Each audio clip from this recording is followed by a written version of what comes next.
আগামীকাল থেকে পর্দা উঠছে আইসিসি চ্যাম্পিয়ন্স ট্রফির অষ্টম আসরের। প্রথম ম্যাচে স্বাগতিক ইংল্যান্ডের বিপক্ষে মুখোমুখি হবে বাংলাদেশ। 2006 সালের পর চ্যাম্পিয়ন্স ট্রফিতে আবারও খেলার গৌরব অর্জন করেছে টাইগাররা।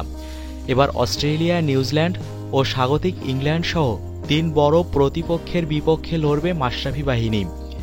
এই আসরে বাংলাদেশ হট ফেভারিট না হলেও চমকে দেওয়ার প্রত্যয় নিয়ে মাঠে নামছে টাইগাররা।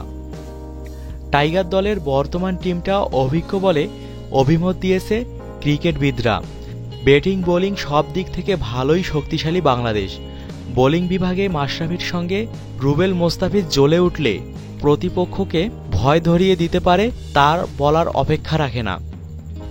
অন্যদিকে 2015 সালের বিশ্বকাপের মতো রুবেল এবার এক্স ফ্যাক্টর হয়ে উঠতে পারেন। এদিকে স্পিন বিভাগে আধিপত্য দেখানোর সুযোগ থাকছে মিরাজ, সাকিব আল হাসানের। যদিও ইদানিং বল হাতে ভালো করছেন না সাকিব, তারপরেও অভিজ্ঞতা বলে একটা কথা রয়েছে। অভিজ্ঞতা কাজে লাগিয়ে বিদেশের মাটিতে নিজেকে ফুটিয়ে তুলবেন তিনি। অন্যদিকে তামিম ইকবাল, মুশফিকুর রহিম, মাহমুদুল্লাহ ও সাকিব আল হাসানদের উপর ব্যাটিং নির্ভর করছে। তাদের সঙ্গে রয়েছেন সৌম্য, সাব্বির ও মোসাদ্দেকরা। আন্তর্জাতিক ক্রিকেটে আলো ছড়ানো শুরু করা মেহেদী হাসান, মিরাজও রয়েছেন। সব মিলিয়ে ব্যাটিংয়ে পুরো দলেই ব্যালেন্স। তবে ভালো ফল পেতে হলে অবশ্যই তামিম, সাকিব, মুশফিক, রিয়াদদের জ্বলে উঠতে হবে।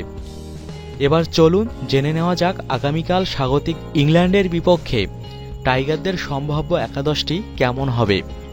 তামিম ইকবাল, সৌম্য সরকার, সাব্বির রহমান, মুশফিকুর রহিম, সাকিব আল হাসান, মাহমুদুল্লাহ রিয়াদ, মোসাদ্দেক হোসেন সৈকত, মেহেদী হাসান মিরাজ, মাশরাফি বিন মুর্তজা, মোস্তাফিজুর রহমান ও রুবেল হোসেন।